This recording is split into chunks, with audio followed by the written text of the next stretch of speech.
Hello everyone. एक नई सुबह, नई शुरुआत और आंखों में वही पुराना सपना अपने लक्ष्य को हासिल करने का। दिन की शुरुआत हुई हमेशा की तरह बेहद शांत और खूबसूरत तरीके से, जब मैंने सुबह सुबह पर जाकर बेजुबान कबूतरों को दाना डाला।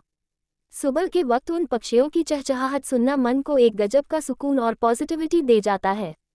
इसके तुरंत बाद, बिना एक भी मिनट गंवाए मैं सीधे अपनी पढ़ाई की टेबल पर बैठ गई। सुबह के इस शांत माहौल में मैंने सबसे पहले ली करंट अफेयर्स की क्लास, क्योंकि देश दुनिया की ताज़ा खबरों से अपडेट रहना और अपने दिन की शुरुआत नॉलेज के साथ करना सबसे जरूरी है। पढ़ाई के इस पहले धमाकेदार स्लॉट के बाद दिमाग को थोड़ा सा ब्रेक दिया और घर की जिम्मेदारियों को निभाते हुए सिंक में रखे सारे बर्तन साफ किए। घर का काम निपटाने के बाद मैं फटाफट नहाने चली गई और नहाकर एकदम फ्रेश माइंड और फुल एनर्जी के साथ मैं अपने अगले स्टडी टारगेट के लिए पूरी तरह तैयार हो गई। अब बारी थी उन सब्जेक्ट्स की जो एग्जाम में सबसे ज़्यादा स्कोरिंग होते हैं।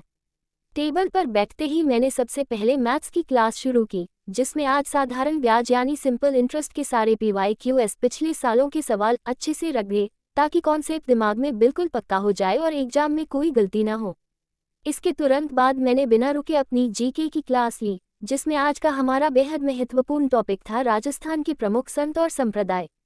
एक एक फैक्ट को अच्छे से समझा और नोट किया। इसके बाद अपने दिमाग को थोड़ा और चैलेंज देने के लिए मैंने रीजनिंग की क्लास लगाई, जिसमें आज आकृतिक गणना फिगर काउंटिंग का लेक्चर 2 देखा और उसकी ट्रिक्स को समझा।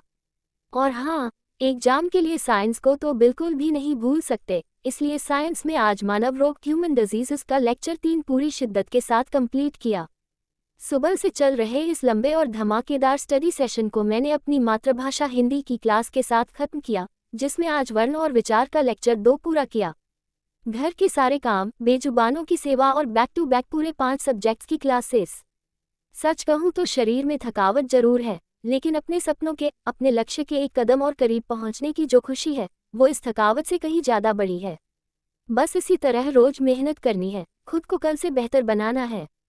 पढ़ते रहिए, हमेशा आगे बढ़ते रहिए। मिलते हैं आपसे अगले मिनी व्लॉग में, तब तक के लिए जय हिंद।